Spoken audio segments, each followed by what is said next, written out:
ऐसे बीता, ऐसे गुजरा, तो कैसे गुजरा उसको देखने के नजरिए हो सकते हैं। कोई किसी नजरिए से, कोई किसी चश्मे से देखेगा, कोई किसी चश्मे से देखेगा, लेकिन आप जिस भी चश्मे से देखेंगे तो कुछ तो नजर आएगा ही आपको।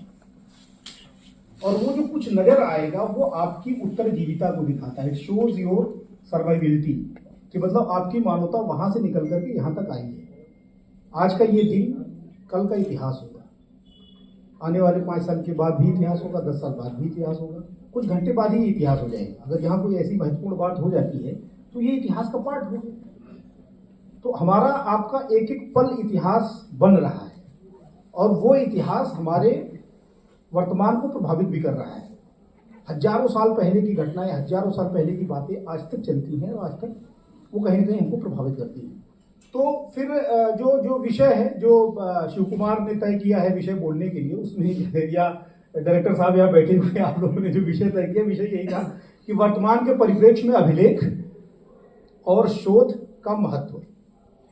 तो बात हम लोग वहीं से शुरू करते हैं, क्योंकि मुझे ऐसा लगता है कि 4 दिन में आप लोगों ने बहुत कुछ जान लिया होगा, सीख लिया। मैं टेस्ट नहीं ले रहा हूँ, पहले से डिस्क्लेमर दे रहा हूँ, ये कोई टेस्ट नहीं है नॉलेज का, बस एक इंटरेक्शन है।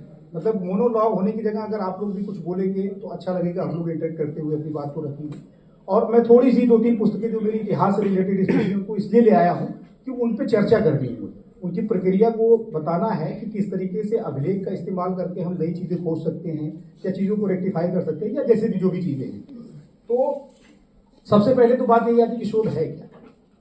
अगर कोई बताना चाहे, शोध या फिर अंग्रेजी में उसको रिसर्च कहते हैं, यही तो आप सभी लोग शोध करने जा रहे हैं। ये कहीं नहीं लिखना होगा, आपकी जो थीसिस है उसमें कहीं नहीं आएगा कि शोध क्या है।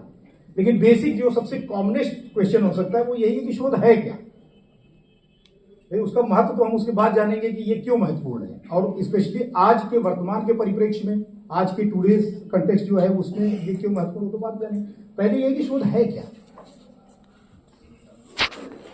कुछ आएगा बताना। हाँ प्लीज आप बताइए, थोड़ा लाउडली बताइएगा, सबको सुनाइएगा। हाँ। Research is systematic inquiry to interpret, to explain to the observed phenomena as a social phenomena. ठीक है, इन्होंने एक परिभाषा दी, एक डेफिनेशन दी कि सिस्टमेटिक इंक्वायरी करना है और ऑब्जर्वेशन करना है। और कोई एनीबॉडी है?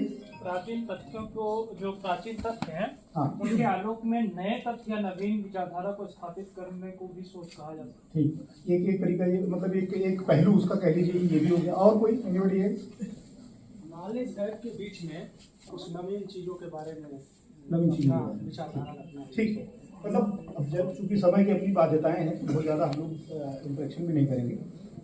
इससे 2-3 चीज़ें निकल कर आए। एक तो जैसे आपने कहा ऑब्जर्वेशन और सिस्टमेटिक इंक्वायरी, आपने कहा जो गैप है उसके बीच में अगर कोई नवीन चीज़ आती है उसको जोड़ना। तो अगर लब्बोलुआब देखा जाए या कॉमन मैन, ले मैन की भाषा में कहा जाए, तो जो शोध है वो कोई चीज़, कोई फैक्ट पहले से है उसको शुद्ध कर रहे हैं हम लोग। शोध तो यही हुआ ना, शोधन, शोध कर। मतलब ऐसा नहीं कि हमें एकदम से शून्य से कोई चीज़ पैदा कर दें। There is something which is existing, और हम उसमें या तो कुछ ऐड कर रहे हैं, उससे कुछ डिलीट कर रहे हैं, या उसको रेक्टिफाई कर रहे हैं। यही तो हुआ। रिसर्च से और ज़्यादा क्लियर समझ में आएगा कि सर्च तो हो चुकी है, उसको रिसर्च करना है। तो रिसर्च में हम क्या कर रहे हैं? ऑब्जर्व कर रहे हैं। कोई नया फैक्ट निकल करके आया है तो उसको हम देख रहे हैं। अब ये तो हो गया हमारा बेसिक प्रश्न, जिसपे हम लोगों ने एक छोटी धारणा बना दी कि शोध है क्या। अब अगला प्रश्न आता है कि शोध क्यों जरूरी है, क्यों महत्वपूर्ण है। बहुत सारी धाराएं हमारी, लगातार एमए चल रहा है, बीए चल रहा है, बीएससी, एमएससी, बीकॉम, एमकॉम चल रहा है, पढ़ाई हो रही है, एग्जाम हम दे रहे हैं। लेकिन उसका जो सबसे ऊपर का जो टॉप जिसको कहते हैं, पीएचडी कहते हैं, या विद्या वाचस्पति जिसको हम लोग कहते हैं, वो शोध है। तो क्यों शोध है, आवश्यकता क्या है? एनीबॉडी? शोध की जरूरत क्यों है, रिसर्च की जरूरत क्यों है? देश काल परिस्थिति के मांग के अनुसार या समाज को एक नया दिशा देने के लिए या समाज की आवश्यकता अनुसार नया शोध किया जाता है। नया शोध किया जाता है। और कोई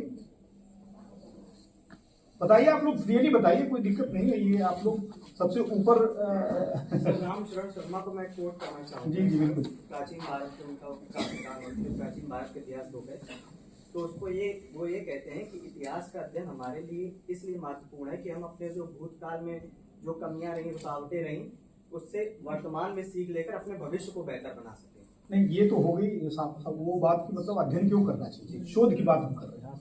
स्पेशली वाई टू रिसर्च अगर हम कर रहे हैं तो वाई, या शोध अगर हमने रखा है यूनिवर्सिटीज में, उसके ऊपर इतना पैसा खर्च हो रहा है, इतना समय खर्च हो रहा है, तो वाई क्यों करे शोध? अध्ययन कर लीजिए, कोई भी अध्ययन कर लेगा, देगा अध्ययन हो रहा है, अध्ययन तो कोई भी कर सकता है।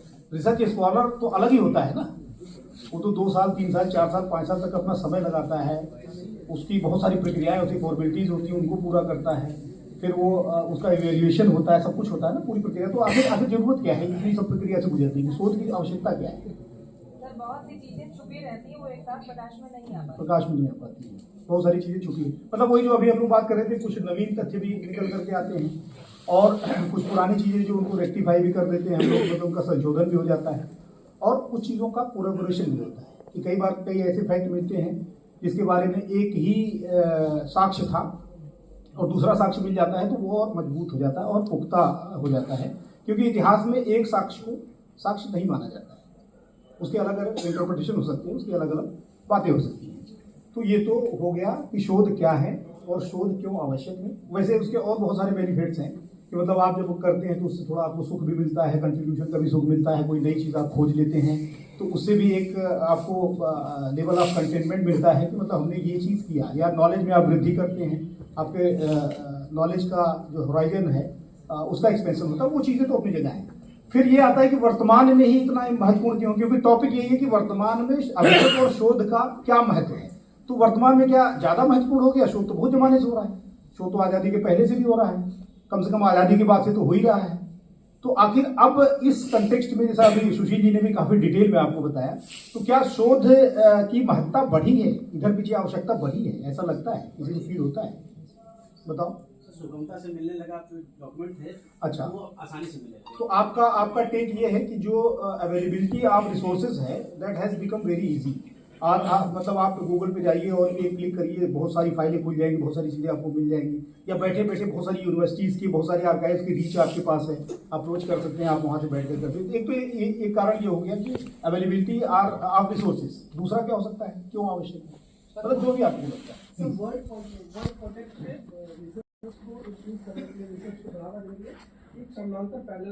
अच्छा, मतलब मीन्स कि we have to improve our level of research, मतलब वर्ड कंटेक्स्ट में, वर्ड की उसमें, ठीक है, एक ये हो सकता है। और anything else? Decentralisation of knowledge. Government मुझे लगता है कि खुद ही रीजनल इंस्टीट्यूशन के माध्यम से, खासकर ब्रिटिश के आने के बाद लगातार स्टैब्लिश कर रही है शोध को ही बढ़ाने के लिए।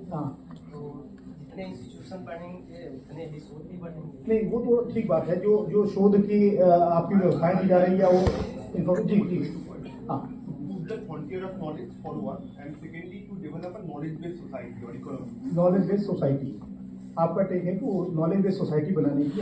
देखिए, मैं हो सकता है गलत हूँ, लेकिन मेरा अपना एक उस पर व्यू है, एक टेक है कि we are living in era of information revolution, but at the same time we are living in era of misinformation revolution. आप ध्यान से देखिए कि जितनी आपको सूचनाएं मिल रही है उससे ज्यादा आपको गलत सूचनाएं मिल रही है, मतलब we are being bombarded with wrong information, dis information, और it is very difficult to demarcate between these two. Line is very blur, आपको ये पता ही नहीं चलेगा कि इंफॉर्मेशन क्या है, मिस इन्फॉर्मेशन क्या है। तो सत्य का शोध तो कभी रुकने वाला नहीं है। लोग कहते हैं कि सत्य पराजित हो सकता है, वो हो सकता है, और परेशान हो सकता है, पराजित नहीं होता। तो वो सिर्फ एक उक्ति नहीं है, वो एक सच है, जो सच है वो सच है। जो समुद्र होता है ना, समुद्र के सबसे निचले स्तर पे जो जीव पाए जाते हैं उनको बेंथोस कहते हैं, दे आर कॉल्ड बेंथोस। अगर जूलॉजी वाले किसी का कोई रिलेशन आओ, आप देखिएगा, सर्च करके, दे आर कॉल्ड बेंथोस।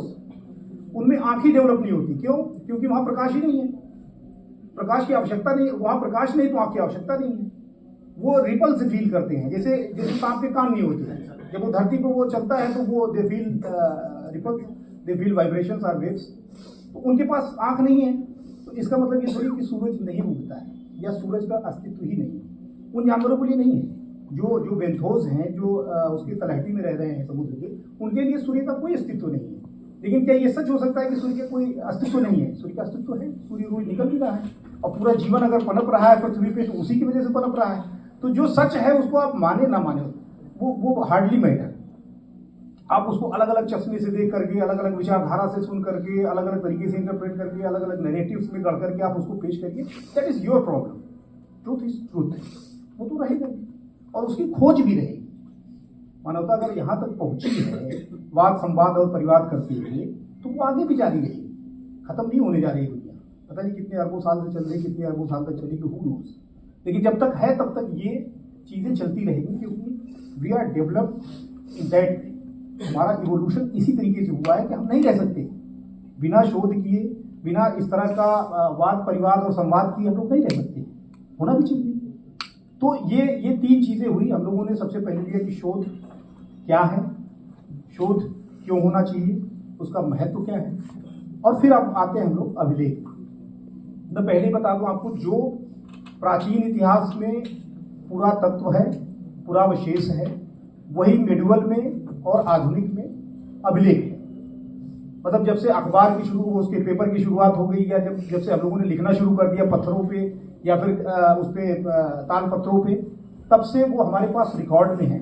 जैसे अभी बात हो रही थी डायरेक्टर साहब से भी, तो जो हम लोगों के आर्काइव यहाँ है या फिर इलाहाबाद में उसकी रीजनल आर्काइव की शाखा है, उसमें जो सबसे प्राचीन पांडुलिपि अभी मौजूद है या जो कागज मौजूद है, वो शेरशाह सूरी के टाइम का है। उसके बाद के ही मतलब 16वीं सदी ऑनवर्ड्स ही है, और खास करके 17वीं या 18वीं सदी के बाद आपको काफ़ी कुछ चीज़ें मिलने लगेंगी, काफ़ी कुछ चीज़ें मिलने लगेंगी। लेकिन अलग अलग पूरे भारतवर्ष के अगर अभिलेखागारों में देखेंगे तो अलग अलग जगहों पर बहुत सारी चीज़ें पुरानी भी मिलती हैं। जैसे आंध्र में तेलंगाना का आर्काइव है, उनके पास एक ह्यूज रिपोजिटरी है औरंगजेब के समय के पेपर्स की, क्योंकि औरंगजेब के लाइफ का 25 वर्ष दक्षिण में गुजरा था और बाद में वो वहाँ से शिफ्ट हो गया था। नेशनल आर्काइव में बहुत सारी चीज़ें आपको मिल जाएगी। इवन जयपुर जो आर्काइव है, वहाँ भी उन्होंने बहुत कुछ छापा है, स्पेशली मुगल से रिलेटेड। उसके पीछे जब आप जाओगे, मतलब मेडुअल के पीछे आप जाओगे, एशियन में प्रवेश करोगे, तो वहाँ से आपको पुरातत्व मतलब जो म्यूजियम्स हमारी हैं, वो अभिलेखागार जैसा ही काम करने लगती हैं। दोनों हमें फैक्ट्स प्रोवाइड करते हैं, और ये बिल्कुल इस भ्रम में ना रहिएगा कि जो फैक्ट वो हमें प्रोवाइड कर रहे हैं वो सही है या गलत है।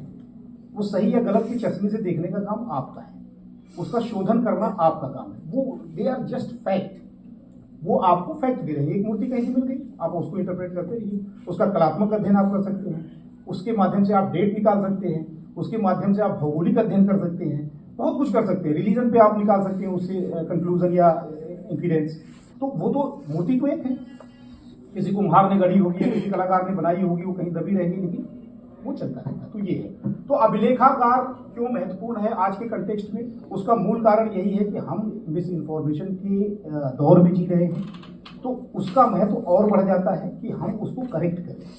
जो भी हमारी इन्फॉर्मेशन है या जो भी चीज़ें उनको शोध के माध्यम से हम उनको करेक्ट करें। तो अब जैसे हमारे एक अधिकारी हैं, अभी रिटायर हुए हैं, रिटायर तो नहीं हुए, उन्होंने वीआरएस दिया था, डीजी रैंक के अधिकारी थे, तो उसके से मुझे लग रहा है 6 महीने पहले, और इस समय वो पूना में एक प्राइवेट यूनिवर्सिटी खुली है, उसके वीसी है। संयोग से अभी मुझे लग रहा है कि 1.5-2 महीना पहले वो किसी कार्यक्रम में मिले, वो जानते थे कि थोड़ा मैं लिखता पढ़ता हूँ, तो उन्होंने ऐसे पूछ लिया कि क्या कर रहे हो। तो मैंने बताया कि सर मैं पीएचडी कर रहा हूँ, ऐसे ऐसे। उन्होंने सब्जेक्ट पूछा, मैंने बताया। तो वो आईआईटी किए हैं, फिर आईआईएम किए हुए हैं, और very keen and very curious, inquisitive mind. तो उन्होंने क्या किया, यार इस सब्जेक्ट में भी अभी कोई शोध की संभावना बची है। मतलब उनका जो पहला प्रश्न था, एक जो साइंटिफिक माइंड का प्रश्न होना चाहिए क्यूरियसिटी वाइज, तो वही इनका प्रश्न था कि उन्होंने कहा कि क्या अभी इस विषय पे कुछ शोध करने के लिए बचा है। मैंने कहा सर बहुत कुछ बचा है। उन्होंने कहा जैसे, बहुत लंबी हम लोग की वार्ता हुई। नटशेल में अगर मैं बताऊं तो फिर मैंने उनको 2-3 चीजें बताई जो शायद अभी जो प्रश्न हम लोगों ने उठाया वो उसमें उसका उत्तर भी हो। तो मैंने कहा सर पहली बात तो ये कि जैसे खुदाई शुरू हो गई, वहां से कोई चीज नहीं थी। अभी तक हम लोग ये मानते थे जब तक मलहर की खुदाई में आयरन स्लैग नहीं मिला था हमको, उसकी कार्बन डेटिंग नहीं मिली थी, तब तक हम लोगों का मानना ये था कि 1000 BC के आसपास लोहे का प्रयोग उत्तरी भारत में शुरू हुआ। उसके आधार पर फिर हम लोगों ने नैरेटिव बनाने शुरू किए कि जो लोहे की हल की फाल थी वो बनी, तो उससे गहरी जुताई होने लगी, या कुल्हाड़ियाँ जो बनी, जो पहले तांबे की कुल्हाड़ियाँ होती थी वो नरम होती थी, जिससे पेड़ नहीं कट पाते थे, तो डिफॉरेस्टेशन धीरे हो रहा था। जब लोहे की कुल्हाड़ियाँ बनने लगी तो डिफॉरेस्टेशन तेज हो गया, तो जो सरप्लस प्रोडक्शन ऑफ सीरियस था वो बढ़ गया। तो जिसकी मतलब उससे हमने पूरा एक नैरेटिव सेट किया, और वो डेट हमने क्या लिया, डेडलाइन 1000 BC। अब उसके आधार पर फिर हमने ये भी तय किया कि महाभारत युद्ध में बाण चल रहे थे, तलवारें चल रही थी, वो लोहे की बनी थी, अयस्क की बनी थी, तो वो भी उसके बाद हुआ होगा। तो हमने डेट क्या फिक्स किया, 950 BC। चलो ना तुम्हारी ना हमारी, मान लेते हैं 50 साल कम कर, तो हो गया। मतलब we don't have any logic beyond. लेकिन जब मलहर में चंदौली में स्थान है मल्हार, वहाँ एक्सकेवेशन हुआ तो वहाँ पर जो स्लैग मिला, भट्टियाँ मिली हैं, उसमें कुछ आयरन स्लैग्स मिले और उसके साथ चारकोल मिला। जब उसकी कार्बन डेटिंग निकाली गई तो 1800 BC, तो इसका मतलब 800 वर्ष पहले हमारा इतिहास चला गया। तो जितना हमारा नैरेटिव था वो सब रखा धरा रह गया। जो हम अभी तक 1000 को गाइड वो डिमार्केशन लाइन मान करके या फिर थ्रेशोल्ड मान करके हम सारी अपने नैरेटिव सेट किए हुए थे, वो नैरेटिव अब हमें कहीं ना कहीं चेंज करना पड़ेगा। मैंने उनको बताया कि सर ये होता है। अब जो जिस एरिया को मैंने लिया, जो 9 जिले में बता रहा हूँ, या 1800 का उसका इतिहास है, तो उसमें अगर जो हमने एक्सप्लोरेशन किया है, यानी कि जो परिमारगढ़ है या फिर जो हमने उत्खनन किया है या सर्वे किया है, वो लगभग 500 स्थान है। और उन 500 स्थानों से कुछ ना कुछ मिला है, कहीं से धातु मिली है, कहीं से मूर्तियां मिली हैं, कहीं से ब्रह्मांड मिले हैं, आर्टिफैक्ट्स मिले हैं। तो जब हम उनको इंटरप्रेट करेंगे तो बहुत सारा हमारा इतिहास बदल जाएगा, बहुत सारा इतिहास बदल जाएगा। तो उनको एकदम से समझ में आया, तो उन्होंने कहा यार इसका मतलब बहुत काम बचा है। मैं सर ये तो अनंत है, ये खत्म ही होने वाली चीज नहीं है। आप चीजों को खोजते रहिए, इंटरप्रेट करते रहिए, आप चीजों को खोजते रहिए, इंटरप्रेट करते रहिए, तो इसी पे डिपेंड करता है ना। तो फिर जो हम इसके अगले सेगमेंट में जाते हैं कि कैसे हम अभिलेखागारों का या अभिलेखों का इस्तेमाल करके चीज़ों को, जो अभी हमने कहा ना कि कुछ नई चीज़ें हम खोज सकते हैं, कुछ पुरानी चीज़ों को संशोधित कर सकते हैं, कुछ ऐड अपॉन कर सकते हैं, कुछ कोरोबोरेट कर सकते हैं। उनके 2-3 उदाहरण मैं अपनी जो एक किताबें से स्पेशली मैं इसीलिए ले आया था कि तो आके आपको दिखा के बता सकूं कि इनकी प्रक्रिया क्या थी। क्योंकि मैंने बताया मैं BSc का छात्र हूँ, मैं कोई इतिहास का छात्र नहीं हूँ, और आउट ऑफ क्यूरियोसिटी में पढ़ता हूँ, लेकिन मुझे अच्छा लगता है इसलिए पढ़ता हूँ और लिखता हूँ। और जो एक मेरा एक दोस्त कहा करता था कि जो साइंस वाले होते हैं ना, वो आर्ट को ज़्यादा अच्छे से समझ पाते हैं। पता नहीं क्यों कहता था, मैंने उससे पूछा नहीं कभी, लेकिन वो कहता था कि साइंस वाले आर्ट को ज़्यादा अच्छे, क्योंकि हो सकता है उसमें लॉजिक लगाते हुए जो भी हो, एनी वे। अब जैसे यहाँ पर एक किताब पड़ी हुई है, ये है 1857 के अमरनायक राजा जयलाल सिंह। आप लोगों ने नाम सुना भी होगा, और जिन्होंने नहीं सुना उनको मैं बता भी दूं इनका वेयर अबाउट, कि जो DM के ऑफिस है, लखनऊ की DM की ऑफिस, उससे जब आप बढ़ेंगे परिवर्तन चौराहे की तरफ तो 2 रास्ते मिलते हैं जहाँ पेट्रोल पंप है। उन दोनों के बीच में एक ट्रायंगल टाइप का NDA का उद्यान है, बाग है। उस बाग में एक आदमकद मूर्ति लगी हुई है, काली सी बड़ी सी, और वहां पर एक बोर्ड लगा हुआ है राजा जयलाल सिंह पार्क। वो महत्वपूर्ण इसलिए है कि उसी के जस्ट पीछे एक इमली का पेड़ है और वहां एक समाधि बनी हुई है, और उसके बगल में एक स्मारक बना है, मेमोरियल बना है, जो ब्रिटिशर्स का है। तो लोग बताते हैं, मुझे नहीं पता कितना सही है, कि इमली का पेड़ वही है जिसपे राजा जयलाल सिंह को 1859 में या 60 में फांसी दी गई। 1 अक्टूबर 1860 को उसी इमली के पेड़ पे फांसी दी गई थी, और 5 लोगों को फांसी दी गई थी। उसका आंखों देखा हाल भी मिलता है, एक उर्दू किताब है, उसमें लिखा हुआ है। उसने मतलब सामने खड़े होकर के देखा, पूरी पब्लिक देख रही थी, उसने भी खड़े होकर के देखा है, तो उसमें लिखा हुआ है। और फिर वो जो उनकी डेड बॉडी थी उसको दिया नहीं गया उनके परिजनों को, वहीं पर उसको दफन कर दिया गया।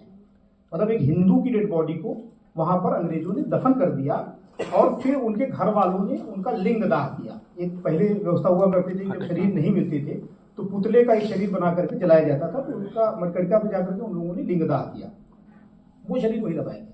और जो स्मारक है वो बेसिकली उन अंग्रेजों का है, जो 15-16 अंग्रेज जिनको मारा गया था, जिसका एलिगेशन इन लोगों के ऊपर था कि इन लोगों ने उनको ले आकर के मारा था ड्यूरिंग द वॉर ऑफ 1857।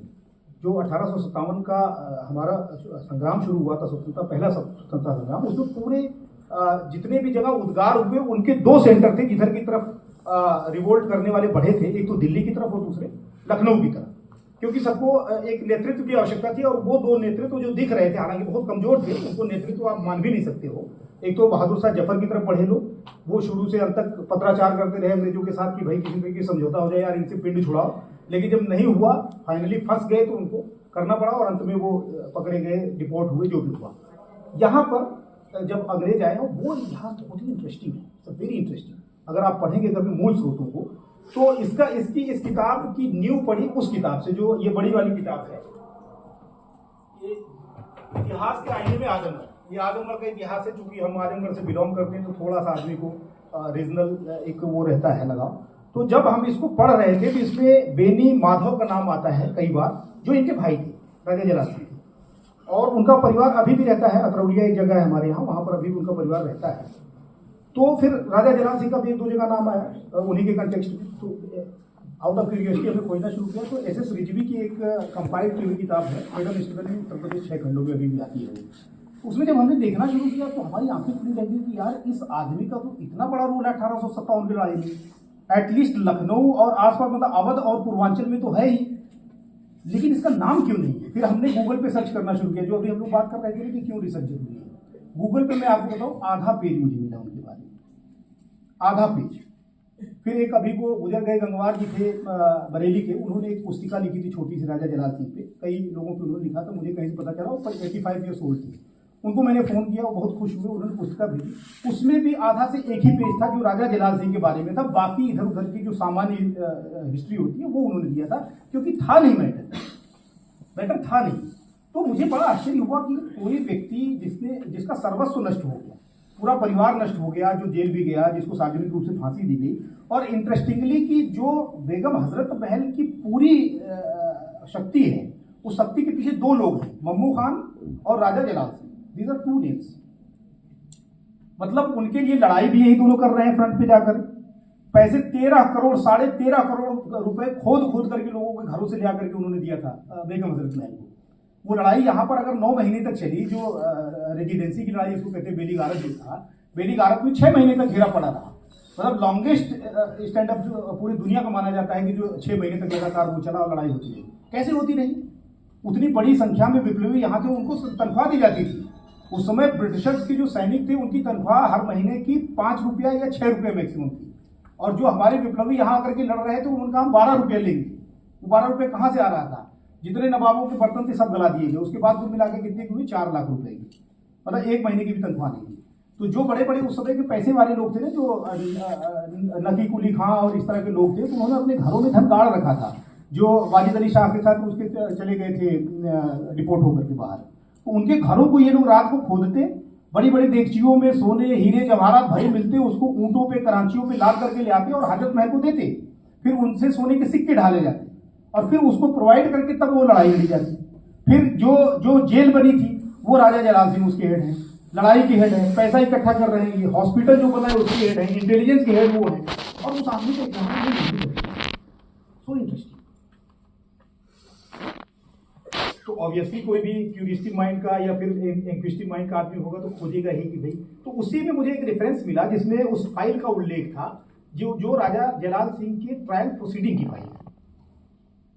फिर मैंने खोजना शुरू किया तो आपके रीजनल आर्काइव में, जो आपके रीजनल आर्काइव इलाहाबाद की, उसमें वो फाइल आज भी है, ऑलमोस्ट 250 पेज की है। तो उसमें इनके बचपन की या शुरुआती जीवन की तो बहुत सारी चीजें नहीं है, क्योंकि उससे उनका कोई मतलब ही नहीं था, लेकिन उसमें बयान बहुत है, करीब 52 लोगों के बयान है। क्योंकि अंग्रेजों की देखिए एक खासियत तो थी कि जब भी वो किसी को पनिश करते थे, स्पेशली जब कैपिटल पनिशमेंट देते थे, मतलब मृत्यु दंड देते थे, तो वो चाहे 1 घंटे की करे, ट्राई जरूर करते थे। वो 1 घंटे की करे लेकिन ट्राई जरूर करते थे। उसके रिकॉर्ड से आर्काइव में बहुत सारे रिकॉर्ड पड़े हुए 1857 के हाथ के लिखे हुए, जो पढ़ना थोड़ा मुश्किल होता है। तो फिर मैंने उस फाइल को पढ़ा निकाल करके, और फिर उनके भाई की जो फैमिली थी वहां भी गया, उन लोगों से मिला। फिर उन लोगों ने जो घरेलू पेपर्स थे उनके कुछ शेजरा वगैरह था, पर्शियन में लिखा हुआ, वो प्रोवाइड किया, और भी कुछ चीजें थी थोड़ी बहुत। फिर पता चला कि इनके जो पिताजी थे राजा दर्शन सिंह गालिब जंग, उनका बनवाया एक मंदिर है, स्थान है मऊ यदुवंशपुर, जो वहां से थोड़ी दूर पे है, अयोध्या से 7 किलोमीटर। वहां गया। इंटरेस्टिंगली वहां पर जो वॉल पेंटिंग्स बनी हुई है वो उसी समय की बनी हुई है, मतलब 1830-31 जो उसका इनोग्रेशन हुआ, उसका शिलापट अभी भी लगा हुआ, उसी समय की वॉल पेंटिंग्स है। उसकी पूरी मैंने फोटोग्राफी किया, उसकी भी अलग से अध्ययन किया। तो वो कैसे लिंक जुड़ती जाती है एक दूसरी चीजों की। अगर इस किताब पे काम मैं ना करता, राजा जलाल सिंह का नाम आता, मैं इग्नोर करता, होगा कोई क्या फर्क पड़ता है? ऐसे तो बहुत सारे नाम हैं जो ऐसे पड़े हुए हैं, अब छोड़ देते। लेकिन वो इंटरेस्ट आप परस्यू करते जाएंगे तो आप मूल स्रोतों तक जाएंगे, और जब भी आप मूल स्रोतों तक जाएंगे तो एक नई दुनिया खुलती है, और वो बड़ी इंटरेस्टिंग होती है, बड़ी इंटरेस्टिंग होती है, समझ लें। तो एक तो ये राजा जलाल सिंह और ये इतिहास कहने में आजमगढ़ की बात है। फिर मैं बहुत ज्यादा बात नहीं करूंगा, मैं कोशिश ये करूंगा कि आप लोग मैक्सिमम प्रश्न पूछें, जिसपे हम लोग चर्चा करें तो ज्यादा अच्छा है। ये किताब चंद्रशेखर आजाद की है, जो अभी आई है, अभी तो नहीं हो गई है, 1-2 साल पुरानी होगी। चंद्रशेखर आजाद, मिथक बनाम यथार्थ इसका नाम रखा है। नाम इसका मिथक बनाम यथार्थ क्यों रखा है वो भी मैं अभी डिस्कस कर देता हूँ। कि चंद्रशेखर आजाद या इस तरह के जितने भी हमारे महानायक रहे हैं, जिन्होंने अपना सर्वस्व न्यौछावर किया है देश की आज़ादी के लिए, जिसका उपभोग आज के डेट में हम लोग कर रहे हैं, उनके बारे में हम लोगों ने कुछ नहीं किया है। क्रिमिनल एक्ट मुझे कई बार ऐसा फील होता है, मैं क्योंकि पुलिस का आदमी हूँ तो यही वर्ड यूज कर सकता हूँ, दिस इज क्रिमिनल है और intention is criminal. we don't give our time, we don't give our energy to explore about this। जो हम पढ़ते हैं ना आज के डेट में, जब मैंने शुरू किया इस पे खोजना तो चंद्रशेखर आजाद कम से कम 200 किताबें हिंदी, अंग्रेजी, उर्दू में मुझे मिली और सब कट पेस्ट, इंटरेस्टिंगली सब कट पेस्ट। किसी एक ने कोई तथ्य लिख दिया, किसी ने दूसरे ने उसको उठा के वेरीफाई ही नहीं किया, कोशिश ही नहीं की, मूल स्रोतों पे कोई गया ही नहीं, देखने का आज तक जहमत ही नहीं उठाई। मैं इसलिए नहीं कह रहा हूँ कि मैंने किताब लिख दी है और मैं उसको प्रमोट करने के लिए, आज तक मैंने कभी प्रमोट ही नहीं की किताब, कर भी नहीं सकते हैं, सरकारी सेवक हैं तो। लेकिन जो चीज मैं सोचता हूँ कि जो झील मेरे अंदर वो झील आपके अंदर भी हो, रिसर्च कि आप संतुष्ट मत होइए और किसी अथॉरिटी को मत मान लीजिए कि इन्होंने ये कह दिया तो यही कह भोगना। आपको अपने से एक्सप्लोर करना है। एक दो घटनाएं बताऊंगा तो आपकी समझ में आएगा, ज्यादा वेल कनेक्टेड रहेंगे आप। जैसे चंद्रशेखर आजाद के नाम में एक शब्द जुड़ा हुआ है, आजाद, तखल्लुस जिसको कहते हैं, उपनाम जिसको कहते हैं। उस तखल्लुस को लेकर के जो आज तक पढ़ाया जाता है, पढ़ा जाता है, हर किताब में लिखा जाता है कि चंद्रशेखर आजाद एक बार गिरफ्तार हुए और फिर उनको 15 बेत या 18 बेत या 16 बेत, सबने अलग अलग लिखा है, मारी गई और फिर उन्होंने संकल्प लिया, कसम खाई कि आज के बाद में कभी गिरफ्तार नहीं होऊंगा और मैं आजाद हूँ, आजाद ही रहूंगा। उसके बाद लोगों ने उनके मुंह से कविता कहानियां भी कहलवा दी, शेर वेर भी पढ़वा दिया, मतलब सब कुछ कर दिया, जितना कर सकते थे उतना कर दिया। तो जब मैंने पढ़ना शुरू किया तो मुझे पता चला कि चंद्रशेखर आजाद एक बार नहीं 4 बार पकड़े गए, पुलिस ने 4 टाइम्स उनको पकड़ा। मतलब 1920 के आसपास तो वो आए हैं संस्कृत पढ़ने के लिए। ज्ञानवापी जो अब तो वो गली खत्म हो गई, विश्वनाथ गली जो हुआ करती थी बनारस में, अब मैडम तो वहीं से हैं, बचपन से जानती होंगी, हम लोग भी बचपन से जानते थे। तो एक गली हुआ करती थी, विश्व प्रसिद्ध गली होती थी विश्वनाथ गली। विश्वनाथ गली का आधा पोर्शन खत्म हो गया था, ढूंढी गणेश जी के आगे तो है अभी कुछ पोर्शन। तो वो वहां पर बहुत सारी संस्कृत की पाठशालाएं चलती थी, छोटी छोटी पाठशालाएं अभी भी कुछ हैं जिसमें संस्कृत पढ़ाया जाता था। तो मतलब कम से कम 50 रही थे, उसमें से किसी संस्कृत कॉलेज स्कूल में वो पढ़ते थे। फिर उसी दौरान 1921 के आसपास असहयोग आंदोलन शुरू होता है, जिसमें खूब हंगामा करता है। जो इस तरह के लोग थे उसमें धीरे धीरे शामिल होते हैं, तो उसकी बहुत लंबी कहानी है, उसमें वो शामिल होते हैं। चंद्रशेखर आजाद उसमें शामिल होते हैं और पक्के गांधीवादी, इंटरेस्टिंग नहीं, मैं आपको बताऊं कि पक्के गांधीवादी। तो पहली बार जब वहां का वो राजकुमार आ रहा था इंग्लैंड का, तो उसका बाइकआउट किया गया था 1920 में। तारीख आप लोग ध्यान से सुनिएगा, इसलिए इंटरेस्टिंग इसलिए है 21 में, सॉरी, इसलिए इंटरेस्टिंग है कि जो आजाद तखल्लुस है ना, वो जो हम कहते हैं कि पकड़े गए, मारे गए, फिर उन्होंने कहा कि मैं आजाद रहूंगा, फिर उस पर शेरो शायरी टाइप की बातें। तो दिसंबर 1921 में पकड़े जाते हैं संपूर्णानंद, डॉक्टर संपूर्णानंद, जो सीएम भी रह चुके हैं उत्तर प्रदेश के, और वो वहां उसमें कांग्रेस के अध्यक्ष थे, कहाँ, बनारस में। तो उनको उनके घर से गिरफ्तार किया जाता है। फिर वो चूंकि सत्याग्रह चल रहा था, बहुत सारे लोग उसमें शामिल थे, तो लोगों ने अपनी गिरफ्तारियां की। तो उसमें चंद्रशेखर आजाद के साथ बहुत लोग, करीब 250 लोग या मतलब 80 लोग एक दिन पकड़े गए, 75 लोग एक दिन पकड़े गए, ऐसे करके 250 लोग पकड़े गए। चूंकि चंद्रशेखर आजाद नाबालिग थे, नाबालिग मुझे भेजने का वैसे भी कोई प्रावधान था नहीं, तो 16 लोग छोड़े गए थे, जिसमें नाबालिग जो लोग थे। उन 16 लोगों में से एक चंद्रशेखर आजाद भी थे, लेकिन शर्त एक थी, उन नाबालिगों में से एक व्यक्ति था जिसका नाम था रामदास कोहार, उसको 20 बेंत की सजा हुई। कारण जो भी रहा, हो सकता है उसने सेकंड टाइम थर्ड टाइम जुर्म किया हो या कोई बदतमीजी की, जो भी हो, उसको कितने बेंत की सजा हुई, 20 बेंत की। और ये आदेश हुआ कि जितने नाबालिगों को छोड़ा जा रहा है उनके सामने ये बेंत मारी जाएगी। जो डिफरेंस इफेक्ट होता है ना, डिफरेंस इफेक्ट क्रिएट करने के लिए ये डरेंगे, इसको देख करके डरेंगे। बेंत की सजा बड़ी क्रूअल होती, बहुत क्रूअल होती, तो पूरा नग्न करके और फिर वो मारा जाता था, चमड़ी उधड़ जाती थी उसमें, कई दिन तक लोग बैठ नहीं पाते, बहुत मतलब इसको टू ब्रूटल। तो शिवपुर जेल भी जाकर के फिर मैंने देखा जहां पर उनको बेंत मारी गई थी और वो सारी चीजें, वहां पर भी बोर्ड लगा हुआ है चंद्रशेखर आजाद को। तो चंद्रशेखर आजाद ने उस आदमी को बेंत खाते हुए देखा था, और ये फैक्ट हिस्ट्री के किसी किताब में रिकॉर्ड नहीं। क्यों? क्योंकि ये आज अखबार में रिकॉर्ड है। आज अखबार में एक कॉलम निकलता था काशी के मुकदमे, उस समय की जो जब तक आंदोलन चला है उस समय ये निकलता था काशी के मुकदमे। तो जो कोर्ट में जो भी होता था, पकड़ा जाता था, छोड़ा जाता था, कोई ट्रायल होता था, उसमें जो भी बात होती थी वो उसमें कॉलम में छपता था, तो उसमें निकला हुआ है। तो वो उन्होंने देखा, फिर छोड़ दिया गया। सजा इन लोगों को ये दी गई कि सुबह से शाम तक जब तक कोर्ट चलेगी तब तक आप लोग वहां पर बैठे रहेंगे, दैट्स इट। ये दिसंबर 1921 की बात। जो नाम उसमें लिस्ट में लिखा गया, नाबालिगों की लिस्ट में और पूरे की लिस्ट में, वो आजाद उर्फ चंद्रशेखर लिखा हुआ है। तो चंद्रशेखर को तो बेंत ही नहीं मारी गई, तो आजाद तो पहले से यूज कर रहे हैं, एक एविडेंस। दूसरा एविडेंस है कि दोबारा जब उनको पकड़ा गया है, वो पकड़ा गया जनवरी 1922 में। और जनवरी 1922 में भी लोग सत्याग्रह करते रहते, तो पिकेटिंग कर रहे थे, मतलब शराब की दुकानें बंद करवानी है, ताड़ी की दुकानें बंद करवानी है, ये वो जो होता था, तो पिकेटिंग कर रहे थे। तो उसमें 4 लोगों को पकड़ा गया और 2 नाबालिग थे, 2 बालिग थे। स्थान भी है कि यहाँ से बुला नाले से, मैडम को पता होगा बुला नाला निशीबाग कहाँ है, तो बुला नाले से इनको काशीपुरा चौमुहानी तक ले जाएगा और बड़ी भद्दी गालियाँ देते हुए पुलिस वाला लेकर के आया। वो इस तरह के सुअर उवर और क्या क्या वो सब लिखा हुआ है, जो शब्द हैं वो शब्द लिखे हुए हैं आज अखबार की, गालियाँ देते लेके आए। और फिर उसमें फला को तो इन्होंने कोतवाली थाने में जाके बंद कर दिया, फला को नाबालिग होने की वजह से छोड़ दिया। तो मतलब पकड़े उसमें भी गए थे, लेकिन उनको सजा नहीं हुई थी या कोई किसी तरीके से उनका रिकॉर्ड क्रिएट नहीं हुआ। उसमें भी जो नाम मिल रहा है वो आजाद मिल रहा है, और फिर आजाद और चंद्रशेखर मिल रहा है। तीसरी बार पर्चा बांटते हुए वो पकड़े गए हैं, जिसमें उनको ले जाया गया। 3rd टाइम चूंकि था, तो उनको मजिस्ट्रेट ने 12 बेंत मारने की सजा दी कि ये बार बार कर रहा है, जिसको जो कहते हैं ना हैबिचुअल ऑफेंडर। तो वो हैबिचुअल ऑफेंडर के नाम पर उसने सजा दी है। उसके ऊपर बहुत कहानियां लोगों ने लिख दी कि उन्होंने ऐसी बदतमीजी की, वैसी बदतमीजी की, फिर जो भी है। लेकिन चूंकि उम्र इनकी बहुत कम थी और देखने में अपनी उम्र से भी छोटे लगते थे, कद इनका बहुत ज्यादा नहीं था, तो कुछ लोगों को दया भी आई कि यार इतना छोटा बच्चा है, बेंत खाएगा अनावश्यक, इसको डीएम साहब के सामने पेश करवाते हैं, क्योंकि मजिस्ट्रेट, ज्वाइंट मजिस्ट्रेट की का वो था कि दी हुई सजा थी, तो उसको डीएम ही चेंज कर सकता था।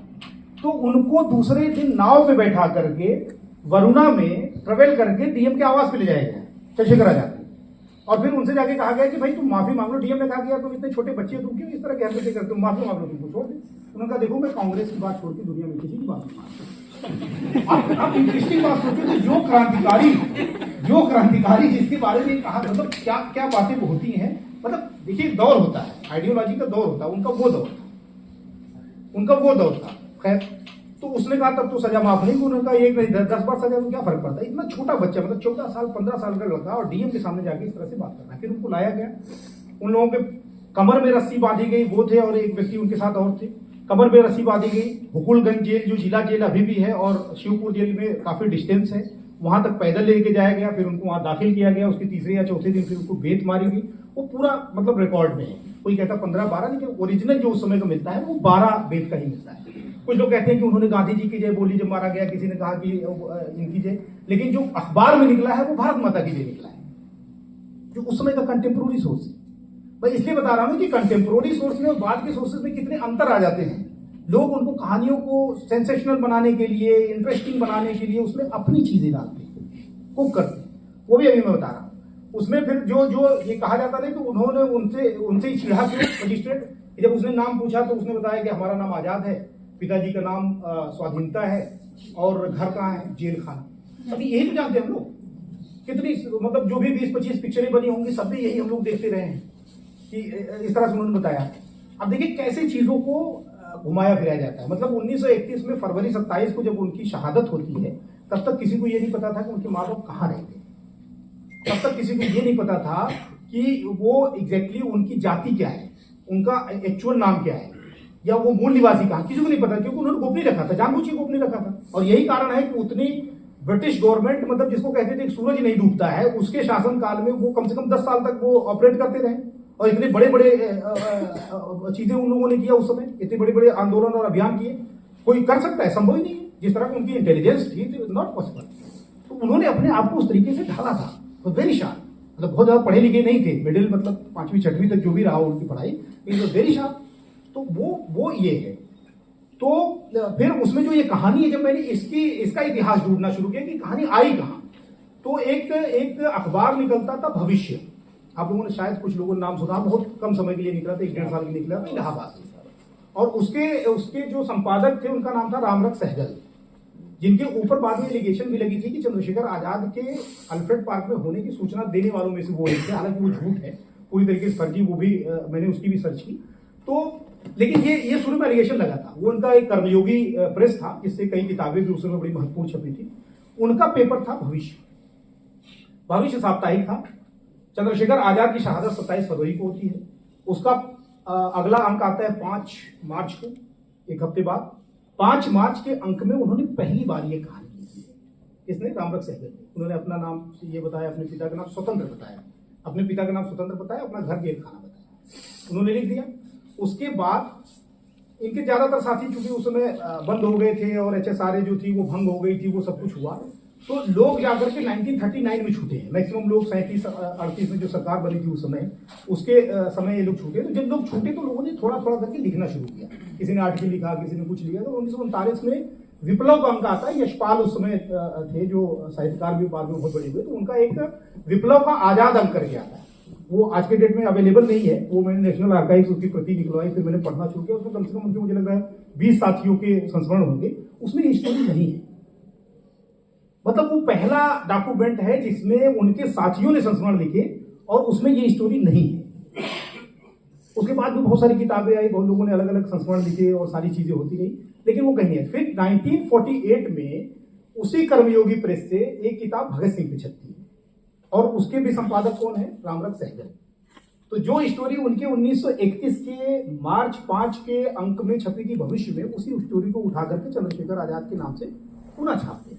बीच में और कोई उसका उल्लेख नहीं करता है। अब इसका टाइमलाइन देखिएगा कि किस तरीके से चीजें चेंज होती हैं। फिर वो चलता रहा। फिर 1955 में यश की धरोहर आई, फिर वो उनका यशपाल का सिंहावलोकन आया। कहीं ये स्टोरी नहीं है, आप उठा करके देख लीजिएगा, कहीं ये स्टोरी नहीं है कि बेट मारा और ये कहा ये कहा। फिर 1964 से लेकर 67 तक 3 वॉल्यूम में चंद्रशेखर आजाद की जीवनी लिखी उनके सबसे विश्वस्त और सबसे निकटस्थ व्यक्ति विश्वनाथ वैशंपायन जी ने, जिनको कहते थे कि उनकी काया छाया की तरह रहते थे, उनके साथ एक कमरे में रहते थे। 5 साल तक उन्होंने पूरी तरीके से उनको प्रोटेक्ट किया। उन्होंने लोगों से बात करके जो उनको जानकारी थी सब इकट्ठा करके उन्होंने आज तक की सबसे विश्वसनीय वो जो किताब मानी जाती रही चंद्रशेखर आजाद के बारे में, वही मानी जाती है। उसमें इस स्टोरी को पिकअप किया गया जो रामरख सहगल के संपादक ने या फिर उनके रिपोर्टर ने लिखी थी। उसमें एक माइनर चेंज किया गया, माइनर चेंज कि तुम्हारा नाम क्या है? आजाद। तुम्हारे पिता का नाम क्या है? स्वतंत्र नहीं, स्वाधीन या स्वाधीनता। और तुम्हारा घर कहाँ? जेल खाना। उसके बाद से आप दुनिया की कोई किताब उठा के देख लीजिए, हिंदी, अंग्रेजी, उर्दू, सब में उनके बाप का नाम स्वाधीनता मिलेगा, स्वतंत्र नहीं मिलेगा। क्यों? क्योंकि एक किताब में लिख दिया गया जिसको विश्वसनीय माना गया। तो मैं ये नहीं कह रहा हूं कि आप सबके ऊपर उंगली उठाइए, लेकिन जब आप मूल सोर्सेज पे जाएंगे तो आपको उंगली उठानी पड़ेगी। आपको उंगली उठानी पड़ेगी, इससे कोई फर्क नहीं पड़ता, क्या कोई मतलब थोड़ी है। फिर मुझे लगा कि आखिर इस तरह से उन्होंने लिखा क्यों। तो चंद्रशेखर आजाद को जब एक बार पकड़ गए लास्ट टाइम, मतलब जब उनको बेत मारी गई उसके बाद भी एक बार पकड़े गए, बड़ा गांव, थाना बड़ा गांव है बनारस में, वहां पर्चा बांट रहे थे तो उनको पकड़ा गया। तो उसमें उनका बयान है, वो इकलौता डॉक्यूमेंट है जिसमें चंद्रशेखर आजाद का बयान रिकॉर्ड है, अखबार में निकला हुआ। उन्होंने कहा कि मैं भगवान को मानता हूँ, ईश्वर को मैं मानता हूँ, मेरे माता पिताजी जीवित हैं, उन्होंने मुझे घर से भगाया नहीं है, मैं संस्कृत पढ़ने के लिए यहाँ आया हूँ, ज्ञानवापी पे रहता हूँ, मेरा नाम चंद्रशेखर को आजाद है, मेरे पिताजी का नाम स्वतंत्र शर्मा है। इस पूरे जो उनका बयान है उसमें एक झूठ है, उनके पिताजी का नाम, उनके पिताजी का नाम सीताराम तिवारी था, उन्होंने अपने पिताजी का नाम स्वतंत्र शर्मा बताया। अब वो क्यों बताया? क्योंकि जो रूम पार्टनर उनका जो रूम में रहता था उसका नाम था लक्ष्मी नारायण शर्मा और वो रहने वाला जौनपुर का था। तो मुझे कहीं मिला नहीं, मैंने बहुत कोशिश किया ट्रेस करने की, लेकिन मेरा मानना है कि ये उसके पिताजी का नाम था, लक्ष्मी नारायण शर्मा, और वो लास्ट तक जुड़ा रहा, चंद्रशेखर आजाद की शहादत तक वो उनका जो सहपाठी था वो जुड़ा रहा। तो उन्होंने बताया। अब उस स्वतंत्र को उन्होंने उठा करके उनके पिताजी का नाम बनाया, फिर वो आजाद चंद्रशेखर आजाद में से चंद्रशेखर हटाया और फिर फाइनली उन्होंने जेलखाना कर दिया, जबकि उन्होंने ज्ञानवापी अपना स्थान बताया था रहने का और वही रहते थे, वो सही स्थान था जहां वो रहते थे। तो अब एक स्टोरी कैसे पॉपुलर स्टोरी होती है, कैसे सेंसेशनल स्टोरी होती है, फिर कैसे वो इतिहास निकल करके ड्रामा बनता है, फिर वो ड्रामा कैसे सिनेमा बनता है और फिर सिनेमा कैसे हम लोगों को प्रभावित करता है। मतलब ये इतना बड़ा सत्य नहीं है जो मैंने बताया कि अगर ये नहीं खोजा जाएगा तो कोई बहुत बड़ा तूफान आ जाएगा, ऐसी कोई चीज आ जाएगी, कोई फर्क नहीं पड़ता, नथिंग। लेकिन मेरा मानना यह है कि माइथोलॉजी के साथ इतिहास भी होना चाहिए पाठक के साथ। उसके पास ऑप्शन खुला, भाई तुम्हें ये मानना है, यू आर वेलकम, तुम्हें ये मानना है, यू आर वेलकम। लेकिन ऐसा ना हो कि हमने एक कहानी, एक स्टोरी किसी ने गढ़ दिया और उस स्टोरी को हम लोग कैरी फॉरवर्ड कर रहे हैं, तो ये नहीं होना चाहिए। तो ये एक तरीका है जो जिसमें आप मूल डॉक्यूमेंट्स में जब जाएंगे तो बहुत सारी चीजें आपको मिलेंगी। और इसके अलावा कोरोबरेशन भी होता है, चीजों का कोरोबरेशन इस तरह से है कि मैं अपनी अगर पीएचडी की बात करूँ, थीसिस की बात करूँ, तो 2 फैक्ट उसमें से मैं बताऊंगा। एक तो हमारे यहाँ एक जगह है डुभाव, पकड़ी डुभाव करके आजमगढ़ में एक जगह है, वहां पर हथियादह की लाट एक स्थान, मैंने सबको भी दिखाया था। वो पिलर बहुत पुराना, मतलब गढ़वाल पीरियड का पिलर, ऑब्वियसली मुझे लग रहा है 1157 के आसपास का है। मतलब उसके गढ़वालों के समय के लास्ट जो चंद, स्पेशली गोविंद चंद्र गढ़वाल के जो अभिलेख मिले हैं उसमें से लास्ट अभिलेख को माना जाता है। तो उसमें उनकी रानी थी गोसल देवी, उनके भांडागारी थे जिनका नाम था बेलन ठाकुर या ठाकुर कहते हैं। ठाकुर उस समय ब्राह्मण भी लिखते थे और राजपूत भी लिखते थे, 12वीं सदी की बात कर रहा हूँ। वो अभिलेख है, अभी भी खड़ा है, मैंने भी उसको विजिट किया है। जब मैं पिछले 3 साल पहले गया था तब भी मुझे 1.5 किलोमीटर पैदल जाना पड़ा, और उस स्थान को 1835 या 40 में कनिंघम ने विजिट किया है। मुझे आश्चर्य होता है कि उसमें वो आया कैसे होगा, क्योंकि उसमें तो रोड की बहुत ही ऐसी दशा थी। तो उसने उसकी जो पहली वॉल्यूम की रिपोर्ट है ना, जो उसकी 22 खंडों में रिपोर्ट छपी, उसका पहला वॉल्यूम जो उसमें आप देखेंगे तो हथियादह के लाट के नाम से वो मिलता है। तो उसमें पूरी चीजें उसने दिया है कि कितनी ऊंची है, कितनी मोटी है, और सारी चीजें, और उसका मजमून भी दिया है उस मैटर का। लेकिन वो पूरा पाठ पढ़ा नहीं गया, मतलब जो 10 लाइनें उस पर लिखी गई हैं हूबहू, जो जिसको पाठ कहते हैं, वो नहीं हुआ है। बाद में राहुल सांकृत्यायन जी भी वहाँ गए, कई विद्वान वहाँ पर गए। इवन वो जो टीपी वर्मा है, उन्होंने 2 खंडों में पूरे जितने गढ़वालों के लगभग 250 अभिलेख हैं इस एरिया के, पूरे उन्होंने कंपाइल किए, लेकिन संयोग से उसमें भी वो अभिलेख कंपाइल नहीं है। तो यहाँ पर इपिग्राफी का एक हेडक्वार्टर भी है, आप लोग शायद जानते होंगे। उसके अंदर जो रेजिडेंसी है हमारी, उसके लास्ट पोर्शन में पिछली तरफ है। तो हम लोगों ने बातचीत करके वहाँ से फिर उसकी इंप्रेशन ली, छाप उठवाई, फिर 3 जगहों से उसको पढ़वाया, और वो पहली बार हमने छापा। तो पहली बार छापने का मतलब ये नहीं कि उससे कोई बहुत बड़ा हमने काम कर लिया, लेकिन एक इतिहास को हमने क्या किया, कोरोबरेट किया, मतलब उसका संपोषण किया। मतलब जो चीज पहले से थी उसको हमने थोड़ा सा बल दिया कि हाँ भाई वो ये बात कह रहे थे, लेकिन उसमें ये चीजें एक्चुअल में लिखी है। अब आप देख लो। दूसरी उससे इंटरेस्टिंग चीज मैं बताऊं, भित्री का अभिलेख नाम आप लोगों ने जो एंशिएंट हिस्ट्री वाले सभी ने सुना होगा, स्कंदगुप्त का जो भित्री अभिलेख है। भित्री अभिलेख में ये आता है पुष्यभूतियों से लड़ाई हुई और जो हूण थे उनसे लड़ाई हुई। तो इसमें तो कोई डाउट ही नहीं है, क्योंकि उसकी डेट भी क्लियर है, उसका संबंध भी क्लियर है, वो लड़ाई भी क्लियर है। लेकिन वहां से हूणों का अभी तक कोई अभिलेख जो हमारी रनिंग हिस्ट्री है, जो हमारी जनरल हिस्ट्री है, उसमें कहीं रिकॉर्ड नहीं है। तो अब वो संयोग से ही मैं कहूंगा, जो हमारा म्यूजियम है, म्यूजियम लखनऊ का स्टेट म्यूजियम, ये जितने भी आर्टिफैक्ट्स हमें पूरे प्रदेश में मिलते हैं उसका नोडल है। मतलब अगर कहीं सिक्के मिलेंगे, कोई होल्ड मिलेगा सिक्के का, कोई मूर्ति मिलती है, तो फाइनली थ्रू प्रॉपर चैनल उसको वही लैंड अप होना चाहिए, आना चाहिए। कई बार नहीं भी आता है, सिक्के विक्के तो गायब भी हो जाते हैं, तो मूल्यवान सिक्के स्पेशली सोने के या चांदी के है। तो वहां पर उनके हर वर्ष के मिनट्स लिखे हुए हैं। मतलब वैसे तो कई लोगों ने सिक्कों पे काम किया, तो उनकी किताबें भी छपी है, बहुत लोगों ने लिखा है, लेकिन उनके मिनट्स हैं कि मतलब उस वर्ष में अगर कोई चीज आई तो, या कोई मीटिंग हुई तो उसकी डिटेल्स वो लिखी हुई है।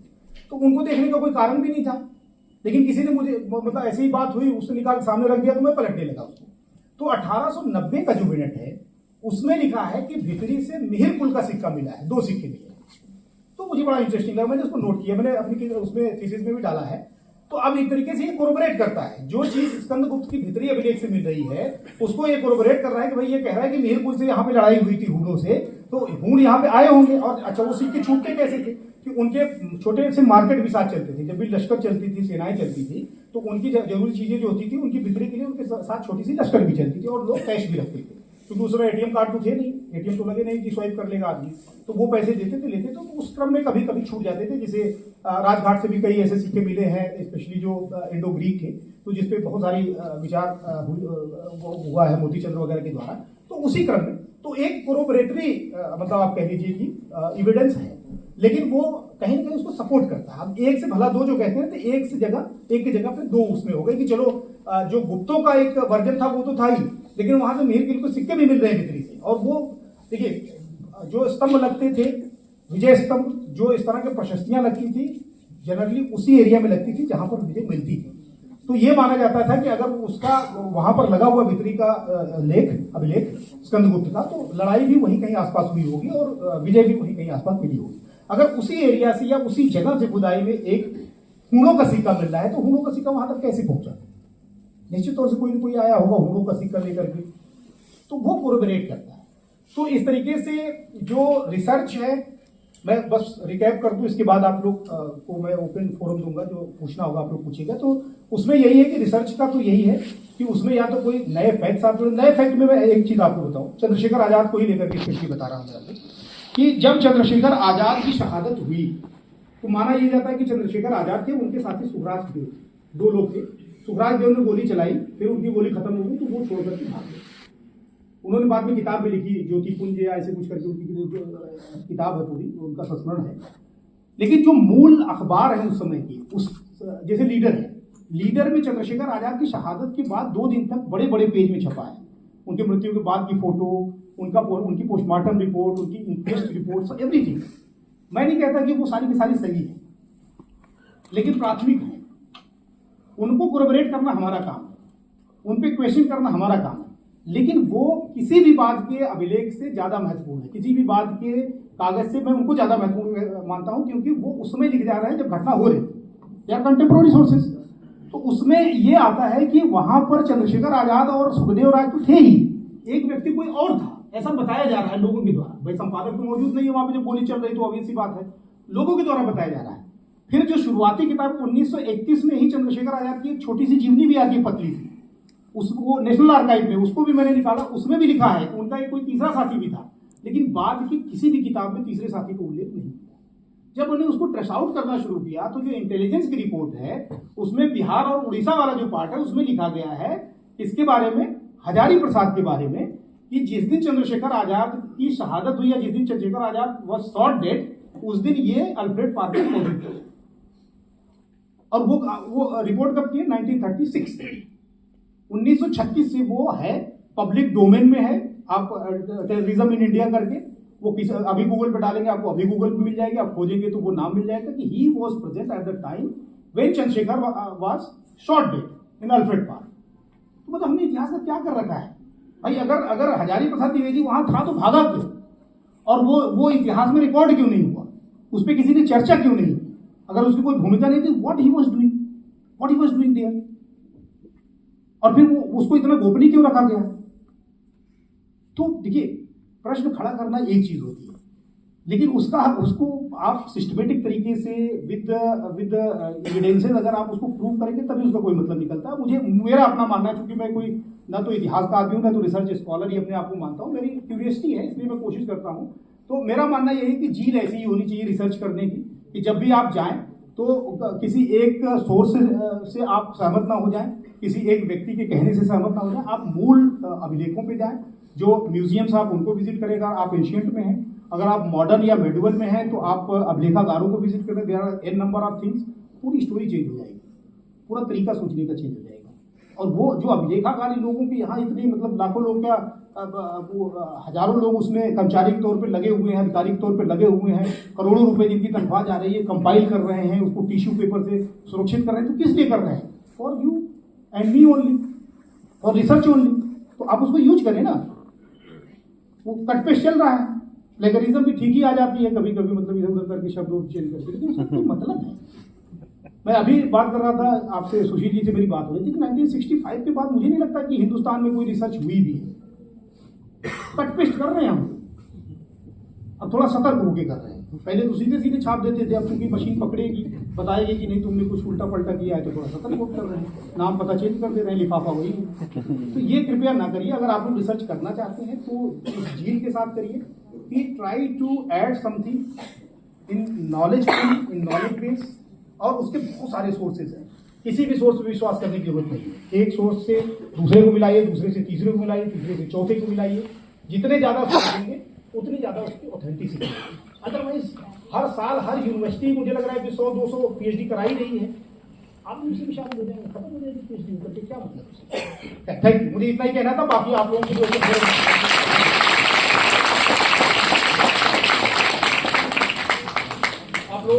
आप लोग कोई प्रश्न आप लोगों का हो पूछना चाहेंगे?